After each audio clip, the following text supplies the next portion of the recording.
This is Pod Populi. Podcast for the people.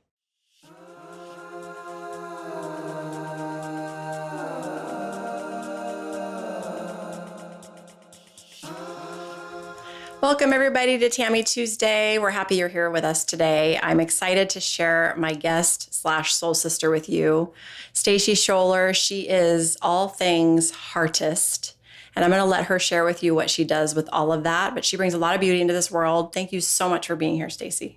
Thank you. Thank you for inviting me. Of course, it's my pleasure. You are someone who is very near and dear to me. We do a lot of things together. You have been on a spiritual journey for a long, long time. And when I met you, it was with through Katie Kylene when we did our Connecting with Creator class. And I'll never forget, one of the exercises we did was soul gazing. And Stacie and I did not know each other at the time. And we'd been in class together for, days and hours, but we gazed into each other's eyes, and it was the sweetest, softest, most special connection that was just immediate. And it was like, as soon as that happened, at least for me, and I think we talked about this, that it was like, oh, okay, there you are. I see you. And of course, our friendship has blossomed from there. And since then, you have stepped into so much of your spiritual gifts and things that you're sharing with the world and helping people with. And it's been such a treat to experience them and watch them and see people evolve and grow through your love. Mm-hmm. So I want to dive in and talk about one of the things that really resonated to me about you, which is really how I see things, is it's all about self-love. Mm-hmm. And you've always said that from the day I've met you, that we really have to come back to our own love and really understanding ourselves and what we need to nurture. In fact, we were just talking about nurturing ourselves just a minute ago. And, but I'd love to start by going into a little bit of your history and what started you on a spiritual journey to begin with. Just Cliff's Notes. It doesn't need to be your whole background and history, but I know there's been some life events that kind of catapulted you into more purposeful work and what's caused you to dive deeper into your own soul and your own experience and what you're now sharing as a purpose. So maybe start there, and then we'll kind of let the conversation just roll. Well, thank you. That's super sweet. Our moment that we had together too, like when we met at Katie's and then just over the weekend of the course of the weekend, it was just, I could feel our connection deepening, and it all had to do with heart connection, 100%. Mm-hmm. Yeah. Another words that I use for that is channel. Channel is the heart for me. That's right. What I believe. Mm-hmm. And it's been really special to deepen that ever since then. It's really beautiful. Yeah. Yeah. So to answer your question, when did it start? Like probably 28 years ago. It started when I was a business owner in corporate America, or a partner with my dad. And the journey started really with something called servant leadership, which is, I call like the corporate arena's version of spirituality, because I feel like spirituality can be brought forth in different ways in different contexts. Like the business world, the servant leadership is, my definition of it is never expecting anyone to do anything that you wouldn't do yourself. And so anytime I've, been in corporate America, I've been willing to get in there and get my hands dirty and do all that and do what my people do, And then it turned into me learning more about spirituality by watching, I think it was way back when the original Secret came out. Mm. And when that came out, I was like, wow, this is really cool. It's all about manifestation and da-da-da. And I had no idea what any of that meant until that was one breadcrumb to the next breadcrumb to the next breadcrumb. And there's a lot of pivotal moments in my life, but one massively pivotal moment for me was back when I was doing a vision board many, many years ago. And right smack in the middle of the vision board, I put healthy, happy family. And I was like, oh, this is going to be great, da-da-da. Well, I had no idea the journey that it would take me on to get to where I am today. And where it took me in the beginning was it felt like my family was falling apart. Like, and it was, you know, I understand now that phrase where it's like you have to crack your heart open in order to receive and be more love. And that's exactly what had happened with my family at the time. It felt like it was heartbreaking to feel what that was like at that time. Though now I understand that it was essential for each of us to go on our own journey of healing from within in order to be able to be in a space where we could be the love together. So when you say your family, define what you mean. Is this your nuclear family from childhood? Is this your family that you've created your own children? What family are we talking about? I would say all of the above. Okay. You know, though the main thing that I was focused on is me and my children, because I was going through my second divorce at the time. And it was it was a soul-seeking journey. Like, I didn't remember the last time I was happy. When someone's like, oh, when was the last time you laughed? I was shocked to like sit there and go, that's a really good question, because I really don't remember that. And because at that time in my life, it was all about my clients, my business in corporate America and this and that. And that's really what my identity was at that time. So common. Yeah. What age were you then when this was really starting to happen? I would say in my early 40s. Okay. Yeah. Yeah. In terms of like when it switched from servant leadership, corporate America type stuff to spirituality. Okay. Yeah. And it was a really, really difficult time in my life. Like we were in the process of selling our business. And I'm like, gosh, like not only is my family feeling like it's falling apart, me with my children, me with my dad, who was my business partner, me with, different siblings, and my marriage falling apart, which I think I said that twice now, but it was also me. Like my whole identity was in my business, in my clients, and all of the things. And it was like, everything was crumbling. Yeah. Like what do I love? I didn't even know. Yeah. At all. Nothing at that time. My whole world was business. Wow. So that is such a common theme among people. We get so wrapped up in what we feel is our identity, and it's through our work. And when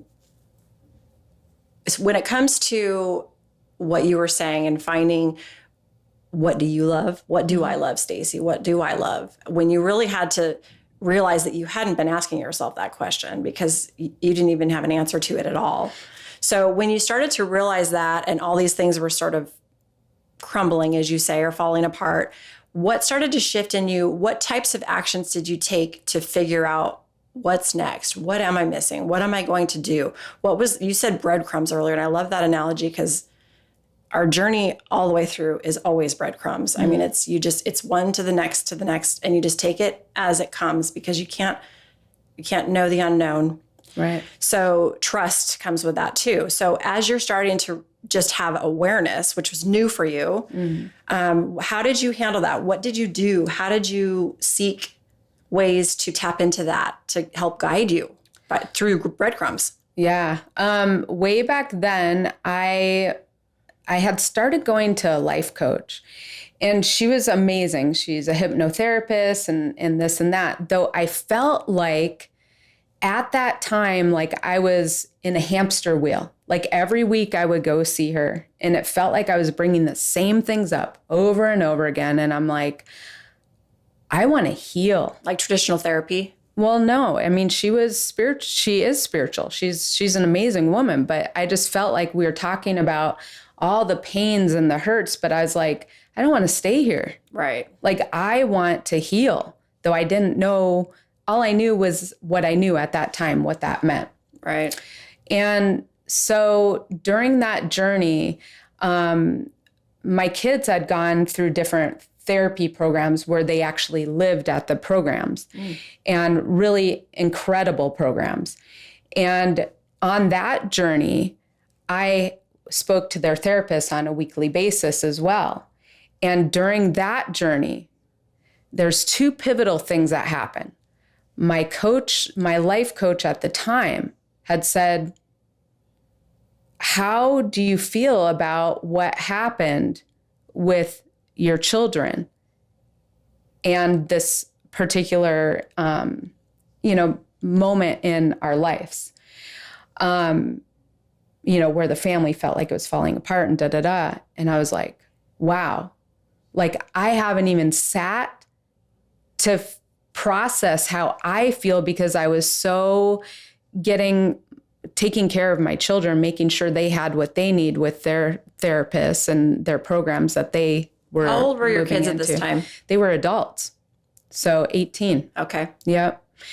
And so in the process of all that, I was like, wow, I have not even sat to be with that.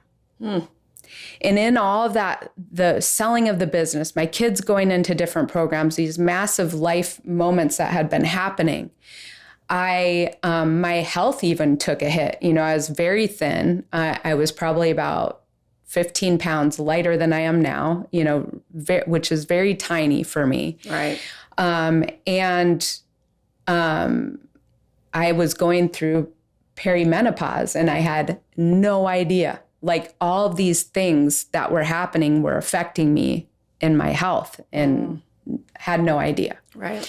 So in the process of all that, and then my children's therapists at the time were just like, your homework is to take care of yourself. Like you've got to do things for yourself. And I was like, how do you do that? So it's so common, especially for mothers. crazy. We get so wrapped up in our children, and yes, we are nurturers and we're here to help them grow and thrive. But there does come a point where you have to realize that the only way you're going to help them is if you help yourself first. I say this all the time. It's the analogy of putting on your oxygen mask. They say it on an airplane. Yeah.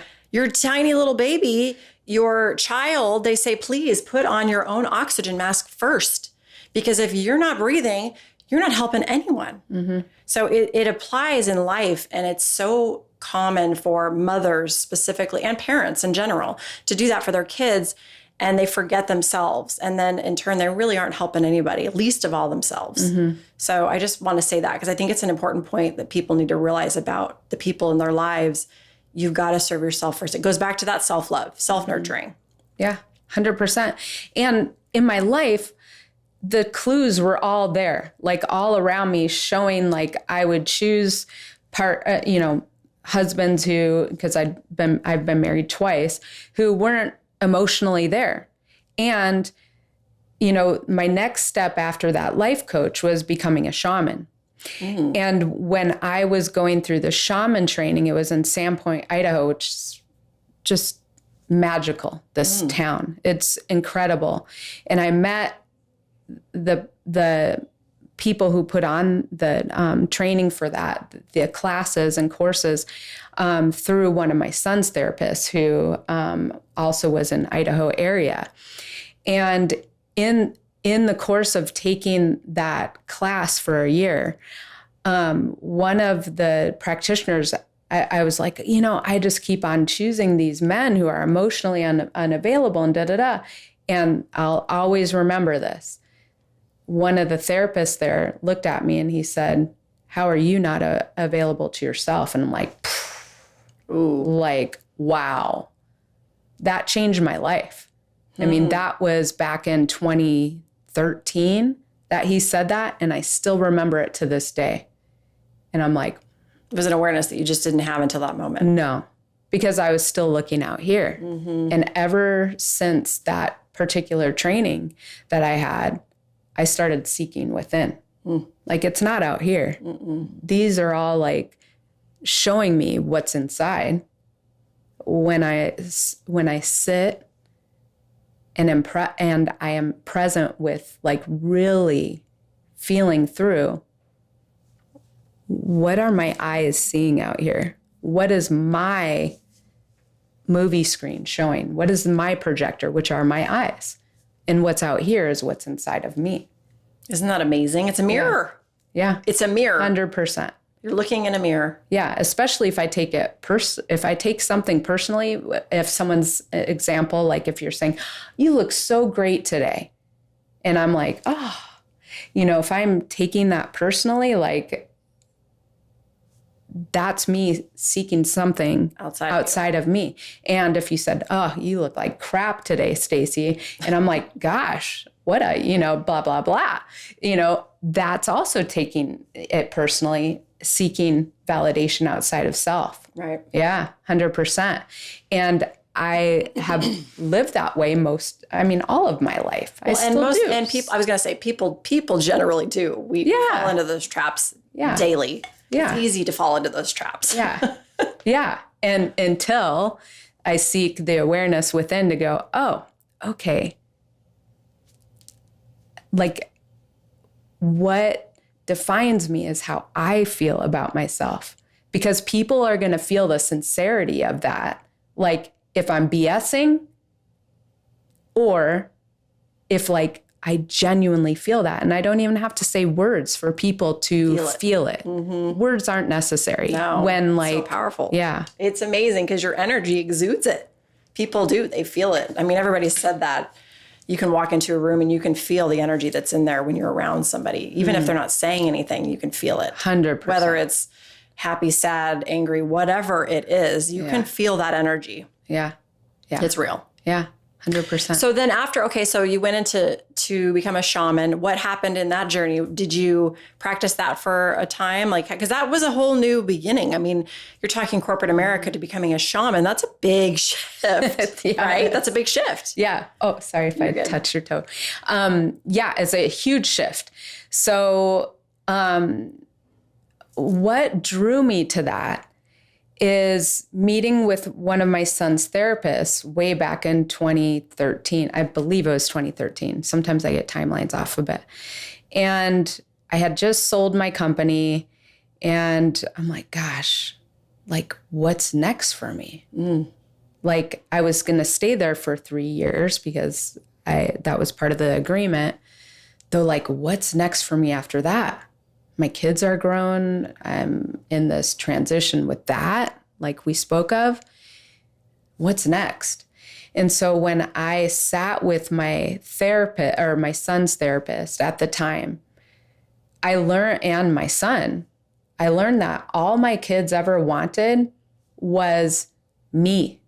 They didn't want the things. Well, I mean, they liked the things, though they wanted me. I'm like, how in the hell do I give them me if I don't even know how to give me? Right. Right. Mm-hmm.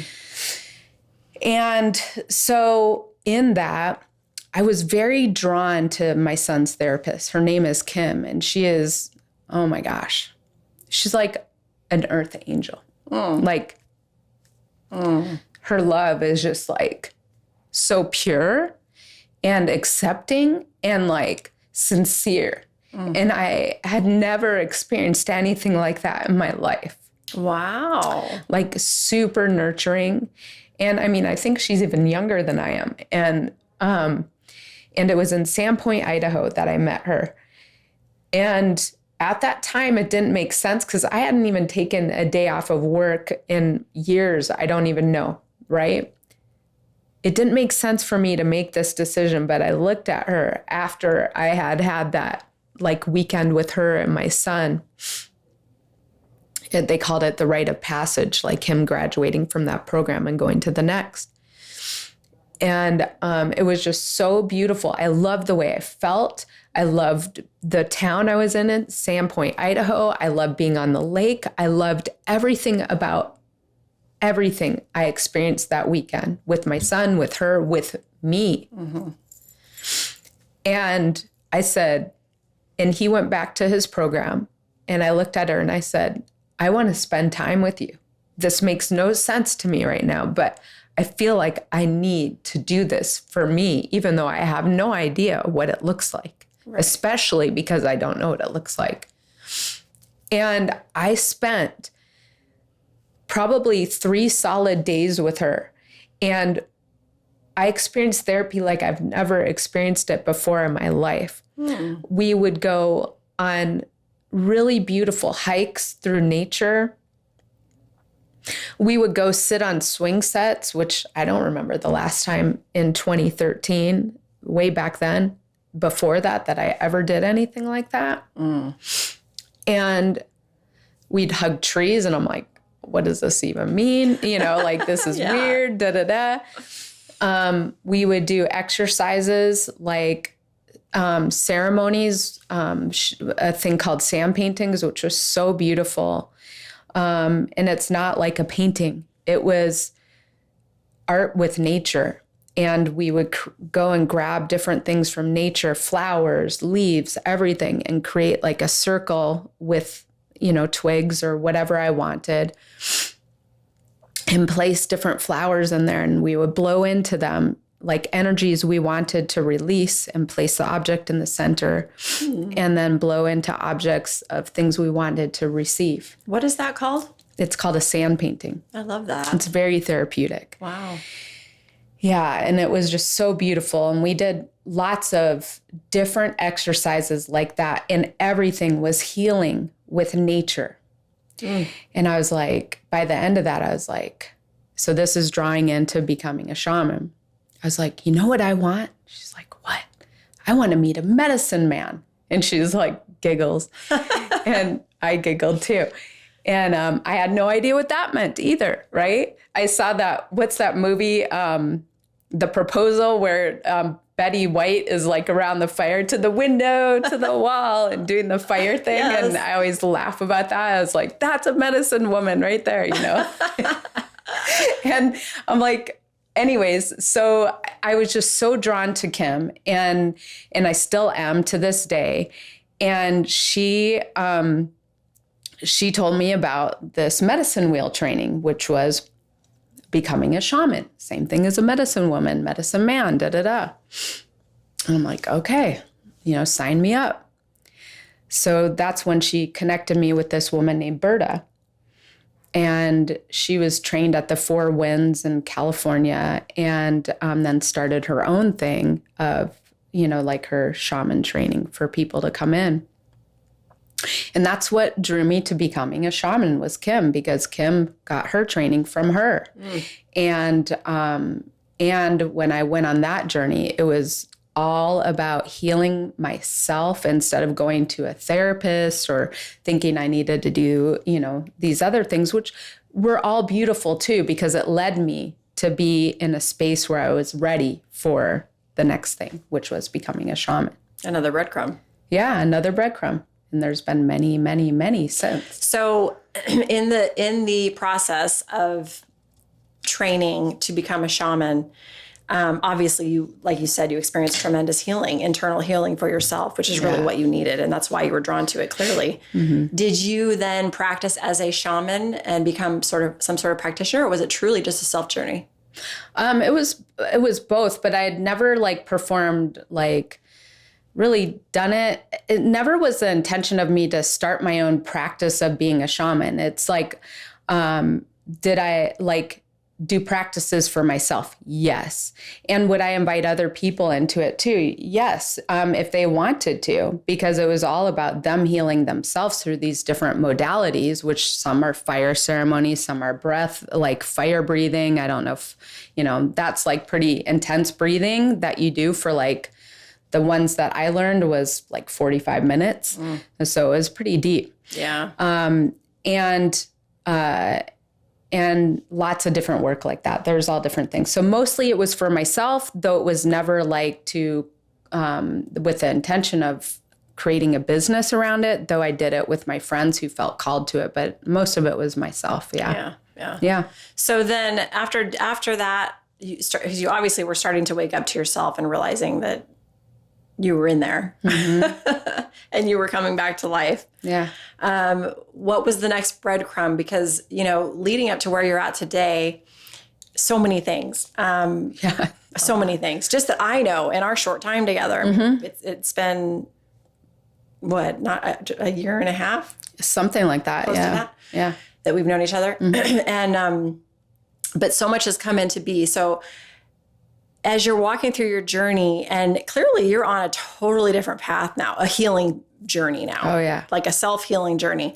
So as you were on this self-healing journey, what were you doing? Because I know relationships were another thing for you. I mean, like your husband now, Eric, is incredible. You two are such a great pair, and you now provide such beautiful, sacred, safe space in literally your living space. And you facilitate and you hold space for people, and you hold all kinds of beautiful modalities for people to practice. Again, the thing that's best about what you do, which is what I truly resonate with you, is that it's all about self-healing and what's inside. And so it's never about I'm the expert. It's like, this is your journey. You choose how deep you want to go. This is you. Yeah. I'm just simply here to provide and save space for you so you can do that. And here's some tools, so I love what you do. And even meeting Eric, like I said, I'm trying to think of what question I want to ask next, because I want to kind of go in order so we can build on your journey. So you were a shaman. What was kind of the next thing? Because were you practicing any type of spiritual work? What were you doing for a living? Oh, at that time I had retired from the first time from my company because we had just sold the company. Mm-hmm. And so 2013, 3 years later, because like there's a lot of series of events through that. So like I had retired for the first time from my business that we sold in the end of 2015, probably a couple months into 2016. Okay. And so I had become a shaman during that time. And then after I was done with that, I was like, wow, like that was deep. It was it was very deep work, right? And my first step into spirituality. And that was a big step.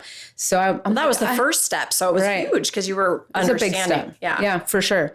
And yes, for sure. And then after that, I was talking to one of my spiritual mentors and I said, I want to do something a little lighter. And then I heard about Alison Armstrong. And so she's the first author I've ever read like 5 of her books in 1 month. And then I'm like, oh my gosh, like I want to go to one of her workshops. And so that was another couple-year journey with her, because I went to like all of her workshops, her advanced, her like even facilitator training and all of that. And just to give you a snippet of her, she's also very spiritual, very different like type of classes than becoming a shaman, though is very spiritual too. She teaches she does teach men too, though she teaches women about how to relate to men in all different phases of their life. And not just romantic relationships, but it could be with my son, my uncle, my friend, my dad, anyone in my life, how to relate to them. And she also teaches about like having, most importantly, the relationship with self. Like, what do I need to be happy? And so that was another layer of a level of awareness. And that was like a couple years, like I said. I didn't take classes with her every month, but it took about that much time to grow through all of that. And in that training, I was so drawn to it that I was... Why do you think you were so drawn to that? Because it helped me to see that how I was like being towards men, I don't want to say number one, how I was being with myself, number one, how much I was seeking out here. That was affecting your relationship with Oh, totally. Because of the men that I chose. They were all amazing men. Every man that I've ever dated or was married to, they were incredible. Though, like, they weren't the person that I was supposed to be with. Well, I was at the time, just not for all of life, like I am with my hubby now. And what drew me to her was those things that in the beginning, my relationship with men, why I chose certain men, What was going on inside? Though most importantly, what I discovered with her was how I felt about myself. And of course, the relationships out there didn't last because I didn't even know what I wanted Right. for myself, what made me happy. Though on that journey with her courses and facilitators helped me to understand me and understand men on a deeper level too.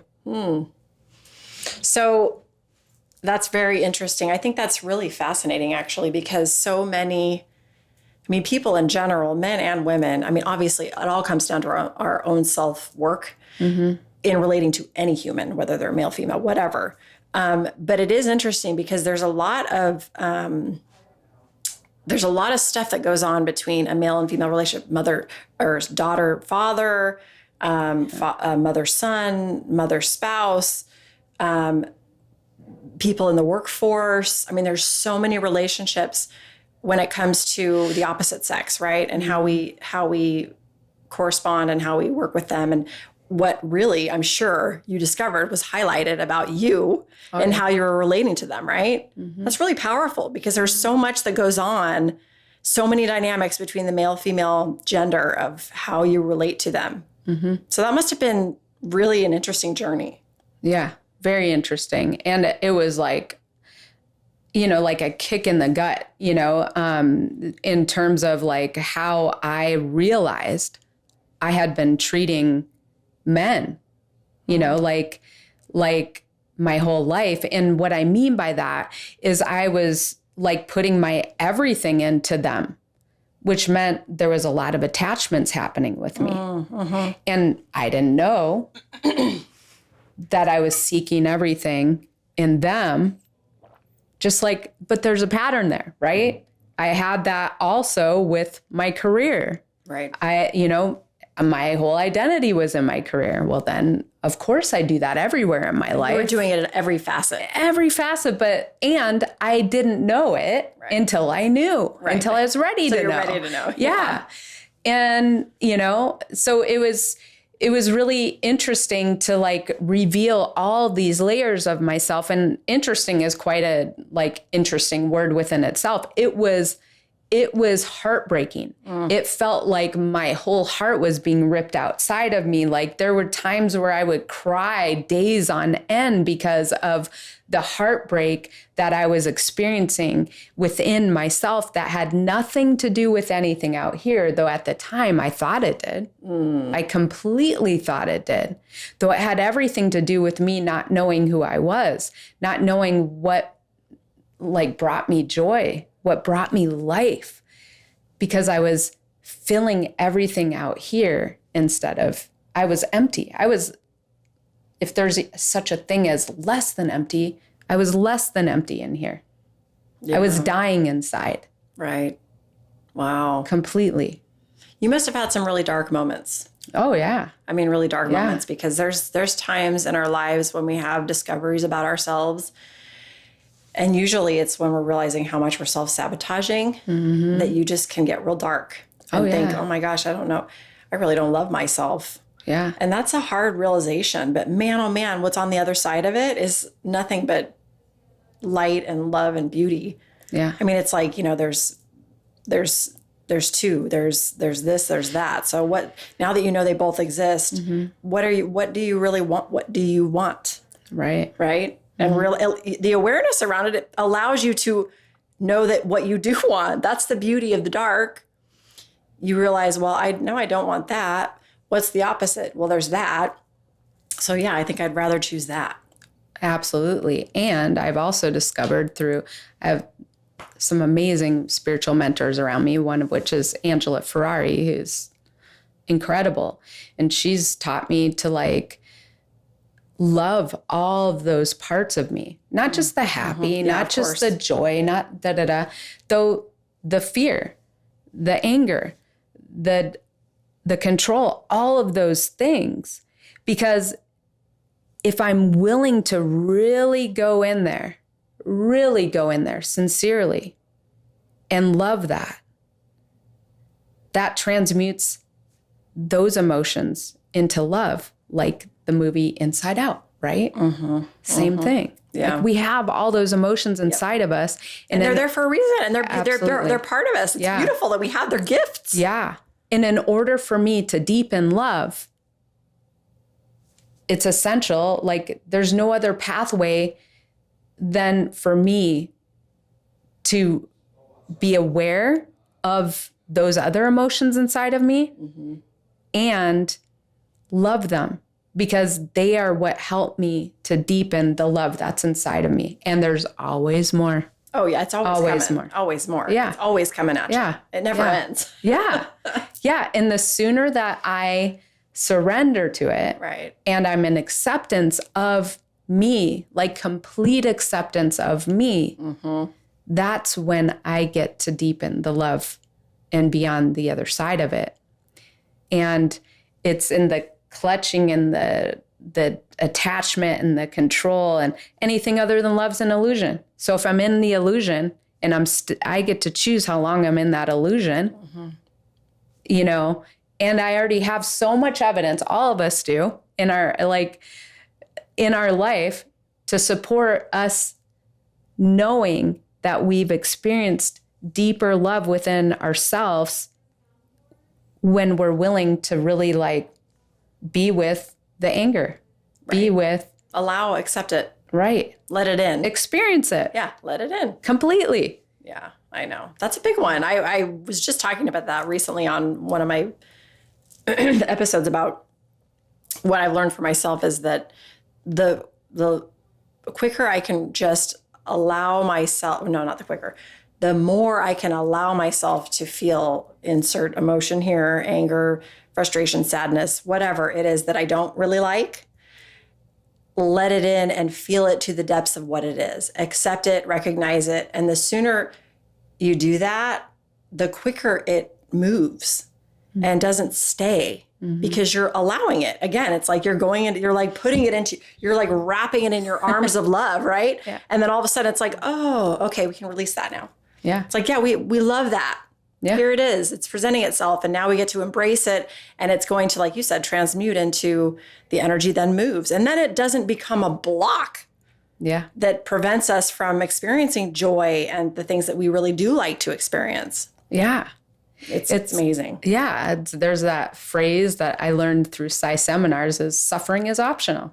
It's completely optional. And Exactly. like, do I choose it sometimes? Yes, I do. Of course, we all do. And yeah. And there's a gift for me in both. Like, absolutely both. Yeah. So, okay. So I want to talk about your evolution in how art came into play for you, because your creativity. Because what you have created now that I've experienced, and you have so many beautiful things that you offer people to come and participate in. I want to know how that came in. How did you receive that? How was that a knowing of something that was a part of you that you wanted to express? Thank you. Oh gosh. Okay. So as a child, I felt like my mom always wanted to do crafts with me, and I resisted it, you know, as a child. You know, I think probably as a little child, I loved it. And then over time, I'm like, you know, like became whatever Too age. cool for it. Yeah. And then when I left corporate America in 2016, I went on like a Eat, Pray, Love trip, soul-seeking journey. I traveled for the first time alone. And in addition to that, the first time ever to Europe, Italy specifically, and Ireland. And it was with this gal, Kim. And she did retreats. Yeah, okay. just for women, though she also brought her husband, because he's a therapist too, and he was the only man, and he was called the Capitan. And I signed up for this trip, and I'm like, oh, I think I want to spend a little extra time on the front end and on the back end. So I planned all of these excursions because I knew if I didn't, I'd be sitting in my hotel room other than the trip that was the women's retreat, and instead of going out and exploring Italy. One of the things I always wanted to do and envisioned was doing signing up for a wine and paint class, which I had never done in my life, and doing it in Italy. And I envisioned it. So romantic, right? Yeah, right. By myself, Right, apparently, right. right? And I envisioned it being on this countryside and outside wearing this long flowy dress and da-da-da. Totally not what happened. What happened is that was the one thing I couldn't find with my travel agent to book before I left. And instead, I was wandering through Florence and went into one of those, those like little shops that you can like tourist traps where you can find little Trinkets and things, yeah. Literally, that's what I walked into. And I said, do you have a wine and paint class? I said, well, yes, we do. And it's actually tonight. I'm like, okay, cool. So I signed up for it. It was in a Chinese food restaurant in Florence, Italy, no windows, nothing. There was a monsoon, or what I would say a monsoon in Arizona. Like all the lights went out, da-da-da. It was only me and this foreign exchange student who actually was there from New York. And we had the best time. It was amazing. Though it was not how I envisioned it. It was something better. And so that's when I started like going, oh gosh, this is amazing. And then I came back after that trip and I was there for about a month in Italy and Ireland. Came back, went to visit my sister-in-law in Parker, I think is where she lived in Colorado. My sister-in-law and my brother, and she's very into art. And so she taught me mixed media art. And I would stay up with myself for hours creating on canvas. And it was really cool because I could put, I can use markers, I can use paint, I can use pencil, I can use papers, mixed media is like anything goes. Anything. And then she taught me, Stacie, if you don't like it, you can just paint over it. I'm like, wow. You're like, oh, that's interesting. Cool. There's no mess ups? Yeah. And that's when my journey of getting into art began again. And it was such a therapeutic, pivotal piece of my healing journey, another healing modality. I mean, I've been on that journey for many years. And I came home from that trip and I was, I had left corporate America at that time. And I bought all the supplies, signed up for, did some online classes, and just really dove into that. And that's how that journey began. And I was very private about it. I didn't share it with many people. I was in like this cocoon with myself for probably 3 years. And of deep, deep healing. That's powerful. Mm-hmm. And that was part of my healing journey. So that's how I dove into art. And I really didn't share my art with anyone until I would say it really reawoken in me. When I say it, I took probably a couple years off from, oh gosh, I don't remember the timeline. But anyway, I was really into it from 2016 to probably 2019-ish. And then I took a pause until December of 2022. My friend Alexia came over, who's amazing. Love her so much. And she was growing through some things herself. And she wanted to come over and do art with me. And it really awoken something in me when her and I were doing art together. And she was sharing with me her journey of art that she shared with me. She hadn't really touched art since she was in high school or grade school because of something a teacher said to her when she was creating art. Mm-hmm.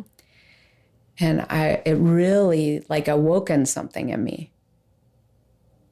Though the imposter syndrome would come up, like, who are you to think that you could, teach an art class? And these are stories within myself. Mm-hmm.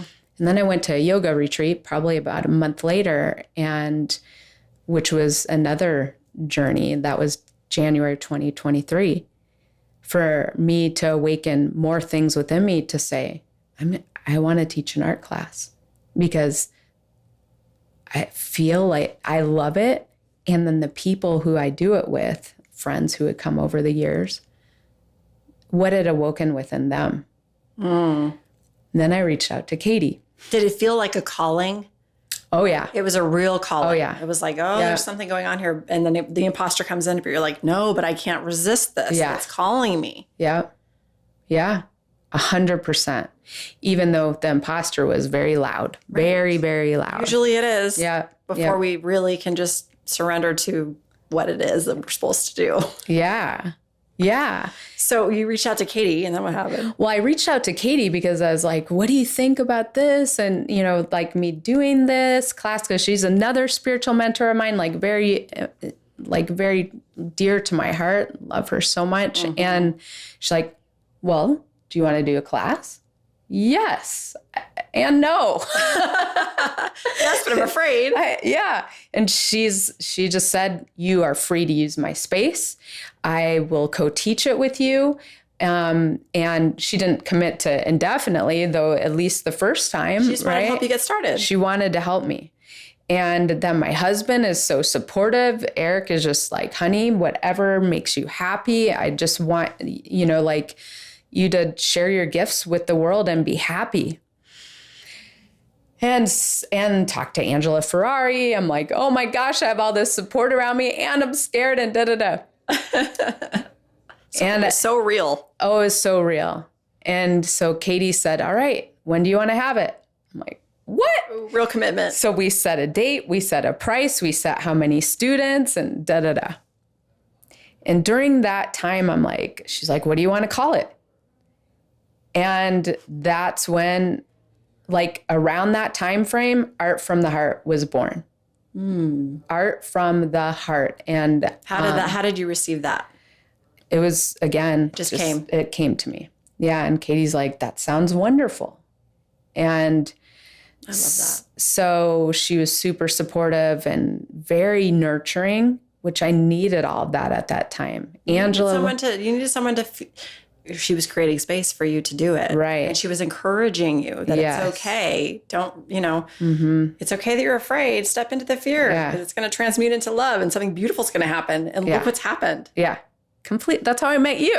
I mean, not through Art from the Heart, but shortly after that is when I met you. Right. At Connecting with the Creator class. Yeah. Couple months so later. I want to hear the rest of the story though. So you set the price and it was like, okay, it's on.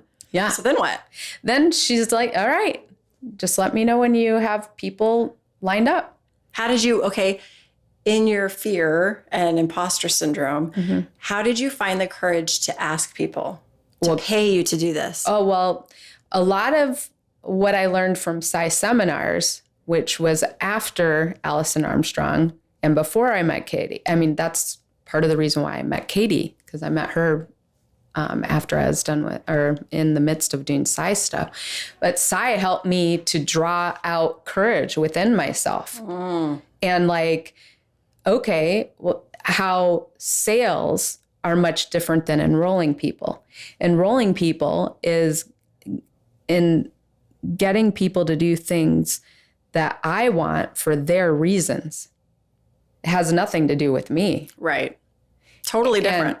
Sales is how many people am I going to get in this and that and the other? No, it has nothing to do with that. You're getting them to enroll themselves in something that you're offering. Right. It's very relationship. It's about them, not about me. Right. It's about them and what it brings to them. 100%, which is so different. So you had a tool. It's very soul driven. Right? And you had the tools from all the places. All the things, to say, okay, it's okay. This is great. Right. This is nothing but love. Well, and it was about me believing in me and knowing what is mutually life-bringing. Right. Trusting it. Yes. And everything else will fall into place, right? And sure enough, it did, right? Right. So what happened? Right. How was the first one? Well, it was amazing. So that was right before I met you? Yeah. Okay. It was right before I met you because it was in March of 2023. Okay, so right before. Yeah. Yeah. Okay. I had done probably 2 or 3 classes before I met you. And the first one, Katie was out with me. And she was at probably 3 out of all the classes that I've done. She was there with me. And it was something better than I ever imagined. My goal, or my initial goal, and goal is so loose, I don't really use that term anymore, was like 10 people. I had, I think, 20 at the first one. And I was so surprised, like, at how many people wanted to be there. And some, I'm sure, were just to support me because they love me, though I wanted to drive home with each person that this is about you and your journey of being with yourself. And so that was the first class, right? And it was absolutely beautiful. I didn't have a theme, just taught them different mechanisms to use. And from there, things just kept on growing and growing. I was so surprised the something betters that continued and still continue to this day to show up for me and for all of the students that I call HeARTists, because they're creating from their heart. So I love that. Well, I love the name. It's named so appropriately, because it really is that. And, you, the Chief HeARTist, who's really brought this into existence, and it's because you just listen to your own heart. And I want to do this for others. Yeah. And it's turned into this beautiful thing. And you've grown now. You've done so many things. One of the things that I just experienced that I really, really loved, because I've done your HeARTist class 2 or 3 times, and I love it. I always love the artwork that I create. And I always have said, I'm not an artist. I'm not a painter. I'm not any of those things, but I always shock myself at what comes out on that canvas, because it's not here, it's here. And there's a big difference. Mm-hmm. I mean, there's just a big, big difference. Mm-hmm. And it's so fun. And the thing that I feel when I'm in that environment with you and everybody that's there is that it is, I'm getting goosebumps. It's totally safe. And it brings out my inner child, which it's going to make me cry, which is something that I've focused so much on, because I've lost my inner child and I love to ignite her because she wants to play. And your classes have allowed me to do that. And I'm so, so grateful. So grateful. And then the one that I just did that you have, which is soul collage. Oh, that was a whole nother level of it, which I'm so grateful that I was able to participate in that, because it's like I was telling you when we were doing it, it was a really sweet, intimate group. And I just loved who was there. Of course, it's always the right people. Mm-hmm. But creating something, it brought out my inner child. And to me, that's a huge part of my healing journey is playing with her. Mm-hmm. So I'm so grateful for what you have brought me into and what you've shown is possible. So I just want you to know that, my heart to your heart, that I'm so grateful for what you've introduced to me. It's helped me a lot in my growth, in my own spiritual journey and healing. So thank you. You're welcome. I know you feel me. So what is another thing that's really cool that we share? You were the first one that told me about Delphi. And I remember. Yeah, I love you so much. I love you too. Thank you. Really. I remember after we connected, finally, it was like our souls finally found each other. Thankfully, through Katie, again, she's another special soul to so many and to me. And I love who I've connected with through her community, that she's built an amazing community of just beautiful, soulful, loving people. And I'm so grateful for that. And when I connected with her, the only class I've ever taken, which is her connecting with Creator, well, I've gone to some of her other things, but that's the main thing that I've done. And I didn't even know what it was. That's what's so funny. It's kind of like you're like, I don't know what I'm signing up for, but it just feels right. Well, Katie's stuff was no different than that for me. Yeah. But I remember when I was like, because Gelly, who was my friend before I knew Katie, she said, you need to know Katie. So, of course, then I went and did a connecting with creator session with her, which was, of course, more confirmation for messages I'd been hearing on all kinds of platforms of different people and readings and healings and all the stuff. And so she told me about her connecting with creator course. And I was like, she said, do you want to do it? And I said, well, yes, I do. I don't know what it is, but I'm in. So I signed up for it. And gosh, that was a beautiful experience. Taught me such deep and beautiful ways to connect with myself and my heart and my love and what I came here to do and all the things. And again, that's where I met you, which was so great. And I remember as our friendship started to blossom, we were talking about different things and you had mentioned Delphi and I had never heard of Delphi. And I thought, what is that? Because I was like you, breadcrumbs, right? Little breadcrumbs here and there kept being thrown at me. And I was like, that was the next breadcrumb. It was like, you mentioned this Delphi place. And I thought, what is Delphi? And you were like, oh my gosh, I'm getting goosebumps. And you explained what it was. And you said, you should check it out. If you're feeling called to it, you should check it out. And then I got another confirmation from our other friend, Stacie, who had been also, and she said, oh my gosh, Tammy, you will love it. Yes, yes, yes. If you're feeling called, please go. It's life-changing. So of course, then I did. And that was awesome. It was so fun because you both my Stacies were like my cheerleaders while I was there. They're like, oh my gosh, I can't wait to hear about it and all the things. And it was very cool. So anyway, all of the little pieces that have come into play for me. And the other thing with you too, I mean, for my own stuff, I am now at a pivotal point where I'm like ready to turn it on. And this is so new for me. And that's why I ask you these questions about what did you do with the imposter syndrome? What did you do with the fears? How did you overcome that? And really, it's just digging deep and just saying, this is what you're supposed to do. Like you love yourself enough. Those negative things, yes, they're there, but understand that you're doing this out of love for yourself. Just like I've done this podcast. That's why I started this whole thing, was to do this for me. I wanted to start using my voice to share with the world all these amazing people that I know, that I want the world to know and hear from and understand what's possible for themselves, right? Yeah. So it's been such a gift. And I'm now stepping into my own stuff. I'm now ready to realize and step into the fact that I am a light worker and that I am a healer. And that's what I'm here to do. And people have said that to me my whole life, but somehow I couldn't hear it because I had all these things that were blocking me from receiving that.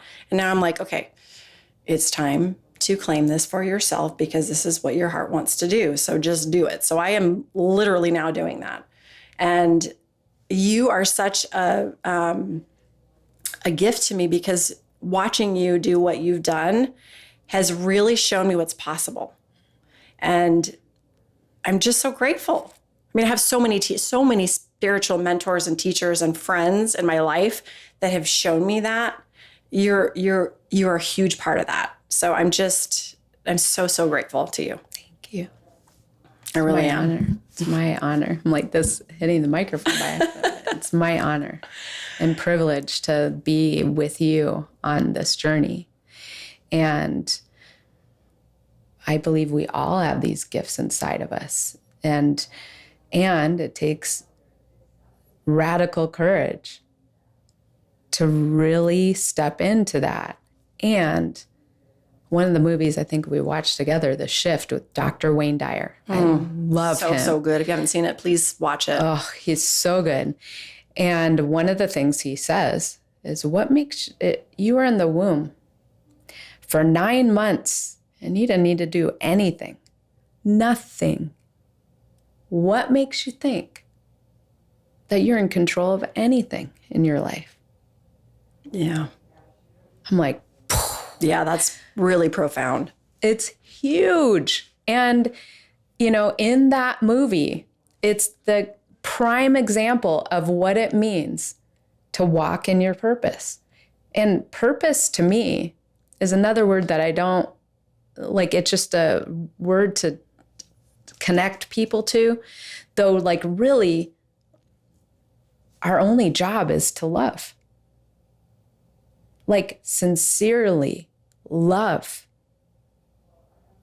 And everything else comes to us when, and don't take my word for it. Everyone has evidence everywhere in their life. Mm-hmm. Everyone. I'm no exception to that. Right. Though when we're still enough to listen and not just listen, take one step, just one. That's all we have to take. That's why I love the breadcrumb analogy, because it's just one little piece at a time. Yes. You don't need to know the whole end picture because, by the way, there isn't an end picture. Never. It doesn't end. It just will continue to evolve. It's infinite. We are infinite beings of love. Yes. Period. 100%. And that's another, saying that I always remember.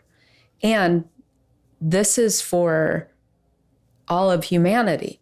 Whether I meet everyone in this world or not, which I never will, though, like, every step I take has a ripple effect to everyone. Everyone. Isn't that incredible? Yeah. And I'm no exception. All of us. All of us are. All of us matter. We're all connected. Right. All connected. We're all, exactly. It's like we're all part of the ocean. We're all one drop in the ocean. We are all connected. We are truly one. Absolutely. It's so powerful. And the more I really understand it through feeling and experiencing things, the more powerful it gets.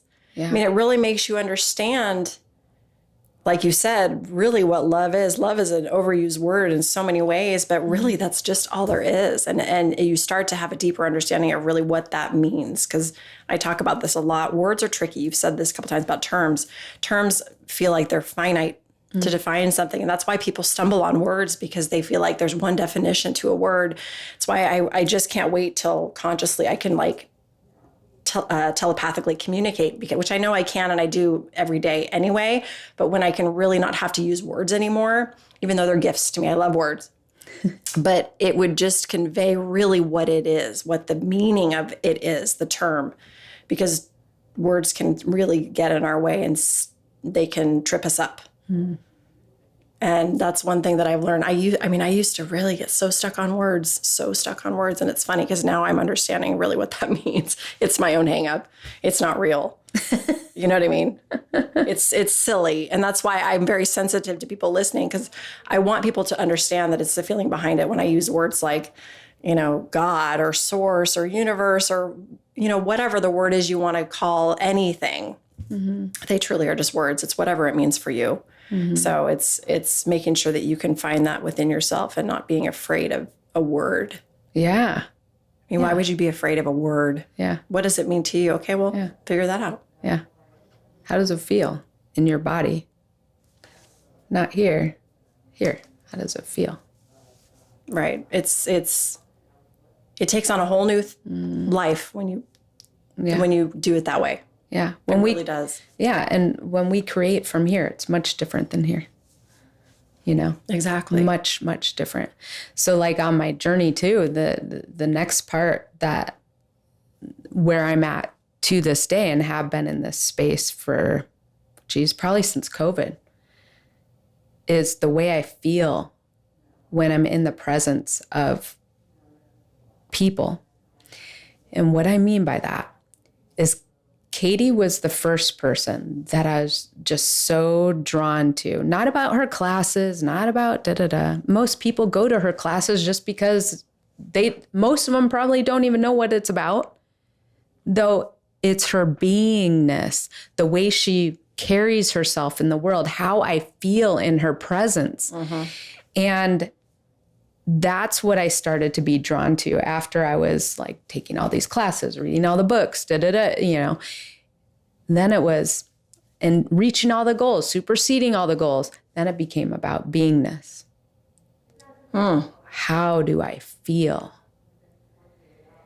And I wanted to feel how I felt around her inside of me. Right. All by yourself. Yes. Not out here. Mm-mm. Here. In your own quiet. Right. Wherever I was. Even if there's like a storm going on around me in the world, still feel that inside. Well, and that's when people are living from their heart. Right. like you just explained, you can feel it. You can't not feel it. Yeah. That's why it's a magnetism. You attract the people that are intended to attract because they're ready to receive you and vice versa. That's why you draw to certain people. And that's why sometimes people then move out of your life too. Yeah. Because there's no longer a service for either one of you to be there. So it's amazing how people come in and out of your lives and you don't even know why. Right. You don't need to know why. It's truly for your best self and for their best selves. Yeah. And on that journey, it just, now I say yes to the things that I feel called to.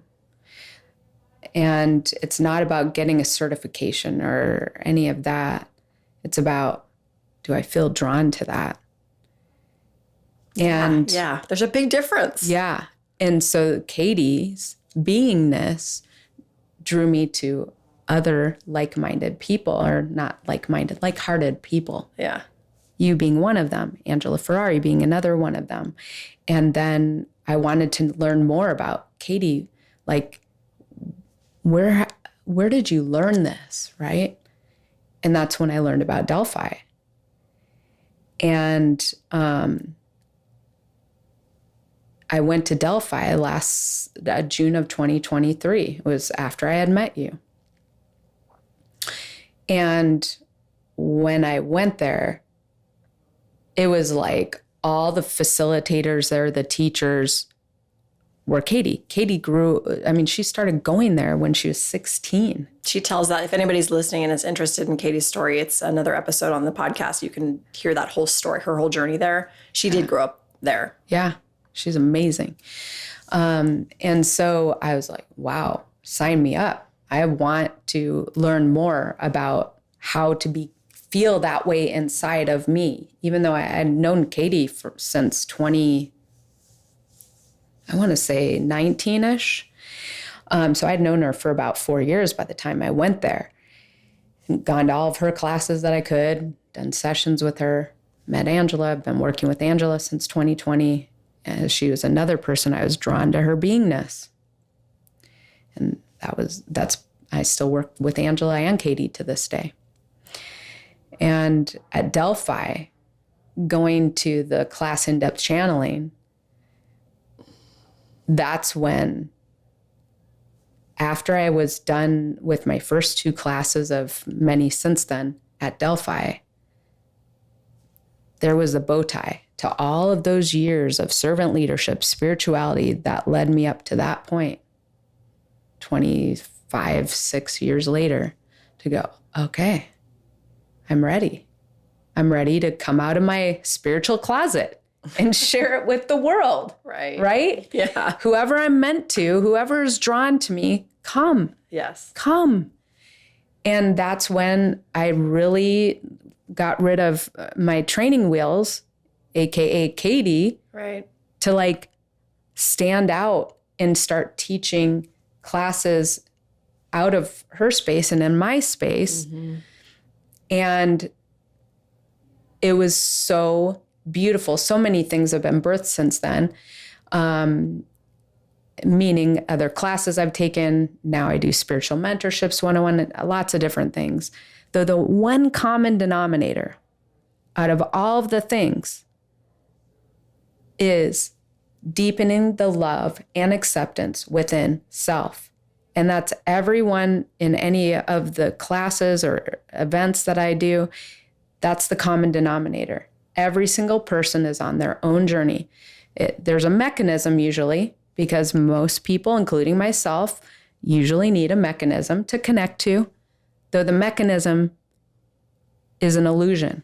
Right. You don't need it. You don't need It it. helps you. The mechanism could be a canvas, could be soul collage cards, it could be soul prayers, it could be spiritual mentorship, or da-da-da-da-da. Though the one common denominator is each and every person's soul. And they're on their own journey. And when they drop from here to here, harmonize the two. Connect those. Right? The head and the heart is when they don't even notice me being in there anymore. Then I become the space holder. and the sacred space holder, safe space, pure acceptance and love for every single person who comes to experience themselves. And when they create from this space, like you said, I'm not an artist. I'm like, okay. When you connect here in anything in life, that's where the magic is. There's infinite possibility. Like, it's astounding what is created when you come from here instead of here. This is essential for sure. To harmonize the two is where the power's at. And when you create from this space, you'll rock your own world. It's next level. Right.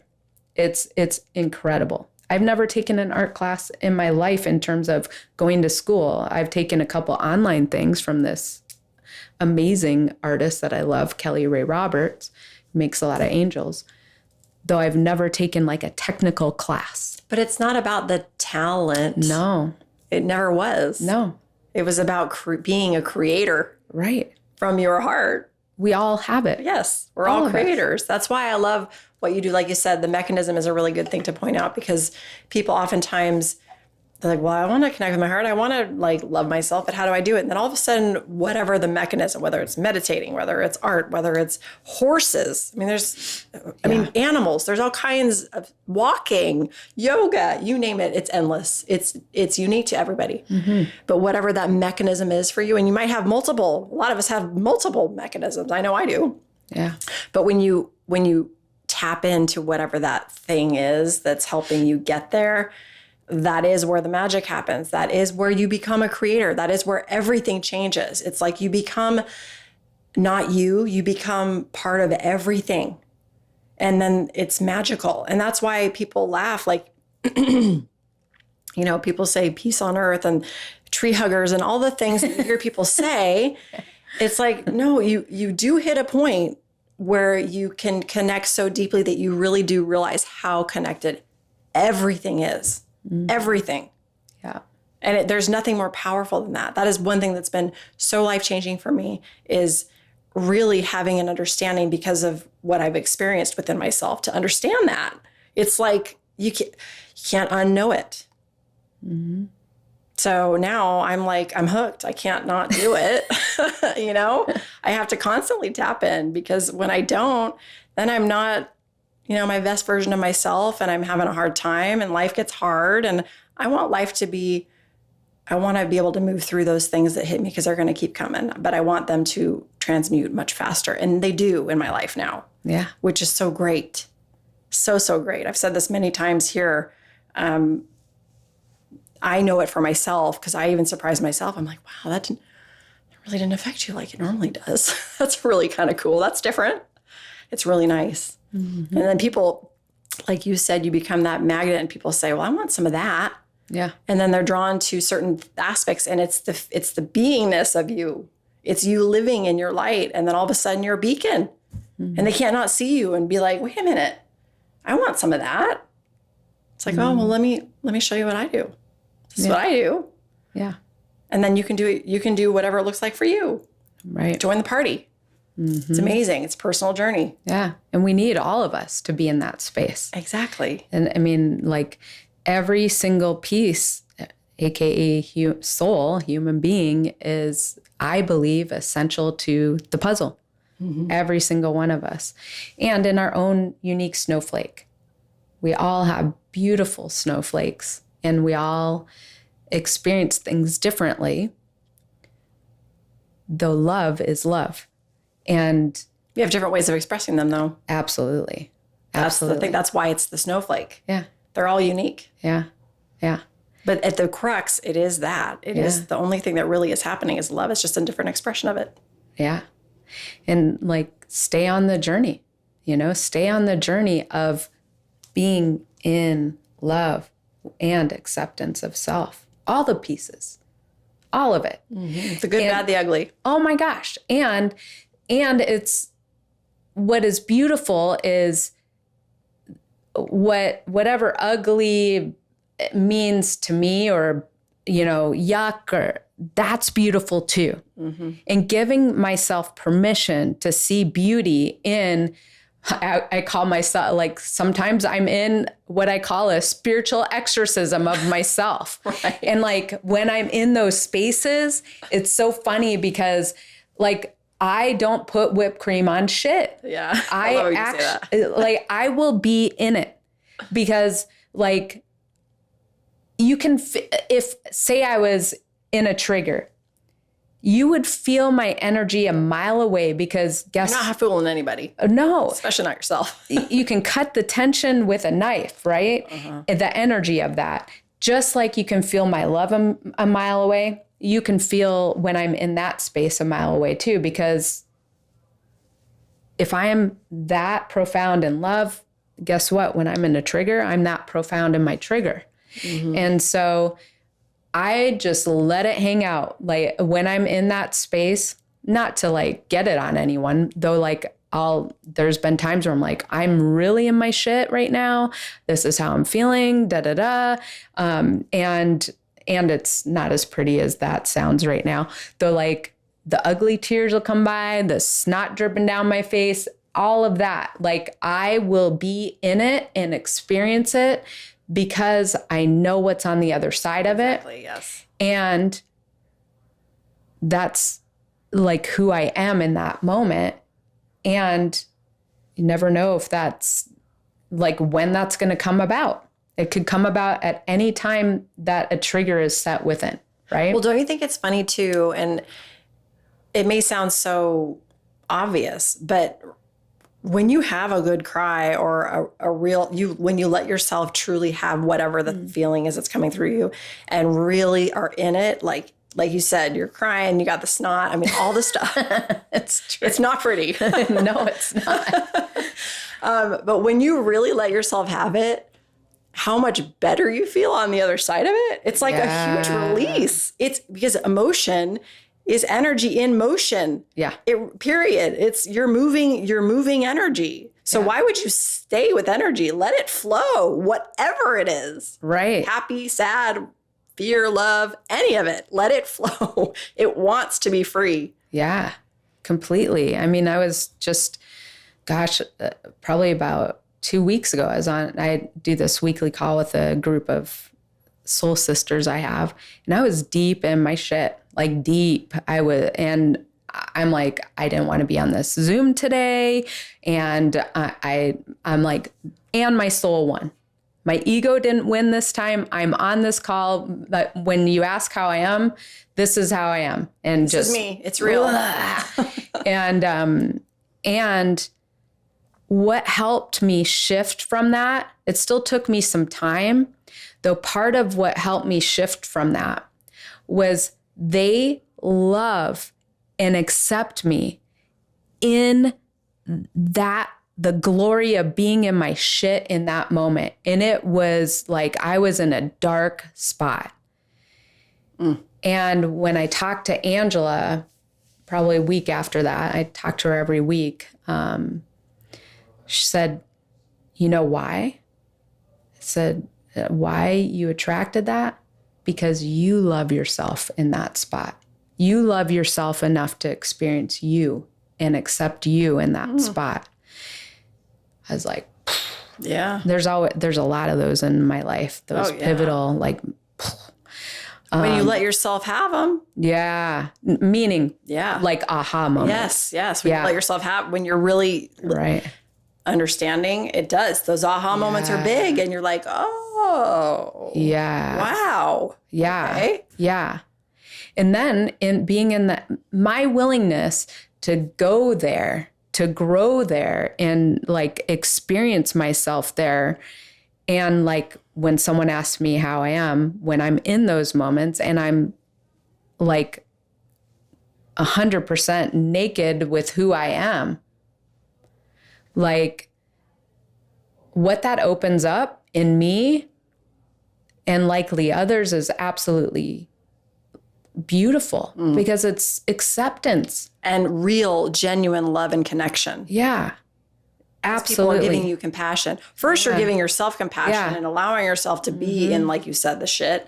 Yeah. And then when you can show up and be in whatever state you're in, and what's being received on the other end is love and compassion, and them saying, hey, you are welcome here. Right. It's okay to be where you're at. It's beautiful.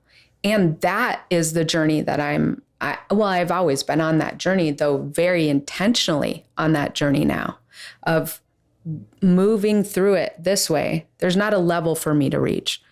We're all going this way together. Right. And the journey of that, of experiencing all of my emotions, all of them, means there's less time that I spend in that. Though there's some times where I spend, weeks in that, and that's okay because I'm willing to go there. Because I have so much evidence of what's on the other side of it. If I'm willing to go in all those hidden spots within me that could be ancestral. Right. Way back the beginning of time, could have been before my time, that I've been carrying through other lineage and so forth, though I'm willing to go in there because of what that means for me and what that means for all of my lineage, all of the world, the ripple effect that it has on everything around me. I'm willing to do that, to be that for me first, 100%. And that takes bravery to let yourself in that. Thank you. Those dark moments, because they're real Yeah. and they don't feel good. They hurt. Yeah. It does not feel good. So like if that ripple reaches one person, then that's beautiful. Yeah. Well, and it does. It naturally does. That's the beauty of it. It's impossible for it not to. Yeah. No matter what it is you're choosing. Yeah. Yeah. We have no idea how powerful we are amongst each other because we're so connected. It's not something I think we can really are intended to understand in this experience. But if you trust it, that's what faith is. Yeah. We can feel it. Exactly. And you can't see it. It's not tangible. It's not tangible, but man, oh man, is it powerful. Yeah. And very real. Yeah. Like Palpable, like to the core. Yeah. Like brings tears to eyes. And the tear is like the open heart. Yes. Right? That's why I always say I remember a friend of mine, Tom McMullen, I remember one time when I was having a boohoo moment of realization and again, diving into myself and taking a look at what was inside and going, oh, I don't like what I see here. And crying, literally crying, not even really knowing why. And he said, remember, tears are just a symbol, a physical symbol in your body to tell you that your soul is trying to tell you something. So pay attention.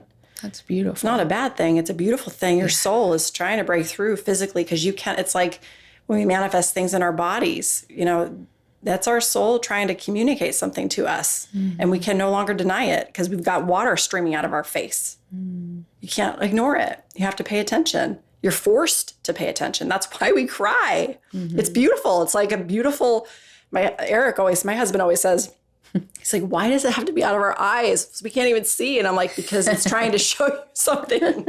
It's trying to drown everything else out. So you're forced to look at whatever that thing is in that moment. Me with goosebumps, I get a lot of body confirmation. I'll get tingles on my crown. I get covered in goosebumps. That's probably my cousin Shelly's like, that's the thing you say most on your podcast. Because when I feel something, I do. I'm like, I'm getting goosebumps. I say it every day in life, not just here. I say it all day long. But when I feel that, I say it out loud because I'm giving acknowledgement to, I hear you. Like it's happening right now.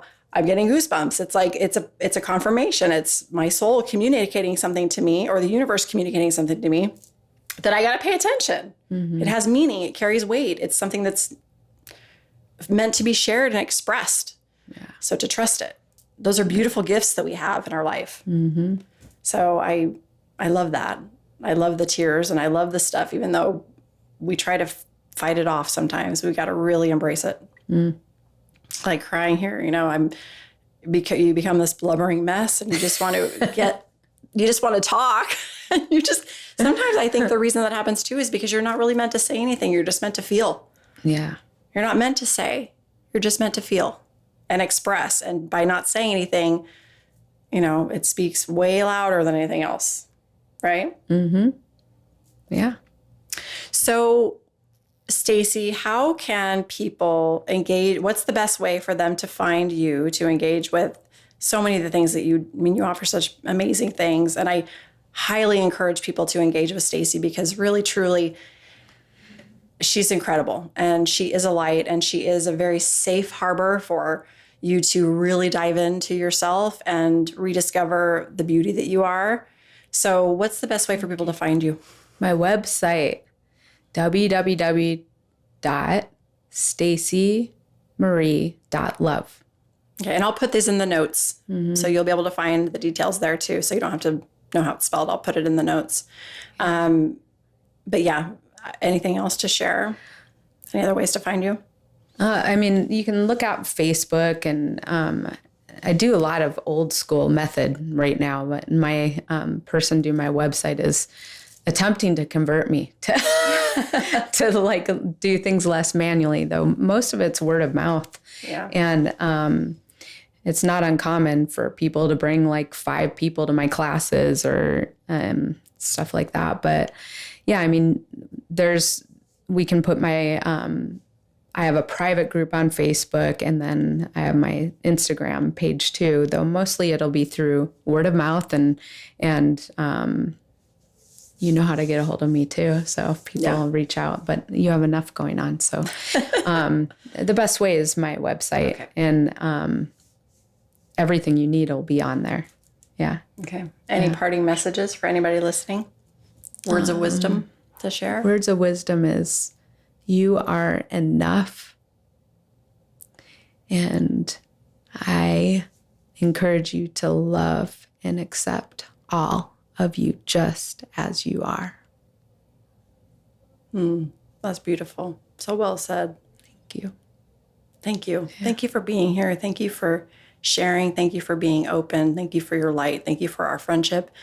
Thank you for everything, our connection. I'm just so, so grateful. You're welcome. Thank you for having me on your show and in your soul's blueprint in the form of your podcast and what you're bringing to the world, you already are bringing. And now it's just such an honor to experience you expanding that and knowing how valued and worthy you are of what you're bringing as well, because you already bring it. Oh, thank you. I love you. I love you too. Thank you so much. Thank you. I feel that. I'm grateful. Thank you all for joining us today. I hope you got a lot out of today's message. I definitely did. It was really nice to express my gratitude to Stacie and to all the things that I'm getting to experience and within myself and my own personal journey. And, like I said earlier, I am now offering one-on-one heart healing energy sessions. If you're here locally, I'm not doing anything digital yet. That will be coming in the future. But if you are local and you want to engage with me, you can find that on my website at tammytuesday.com. If you click on where it says, click here for a free consult, that'll take you to a calendar where you can sign up for that. I encourage you to do that if you're feeling called to do it. I'm happy to help you and be with you and save space for you out there. You can also find us on our social media, which is at Tammy Tuesday Life. I always post little snippets of my podcast and messages there, so you can engage there as well. This is on, if you're listening, this is also on YouTube, so you can subscribe on YouTube. We appreciate that, and any feedback, questions, anything, we love to hear from you. I love the feedback on all my amazing guests. They're just such special people, so please share them and comment, and please reach out. We love to hear that. Always sending you with lots of love and light. And remember, life, love, and purpose, it all begins with you. Peace out.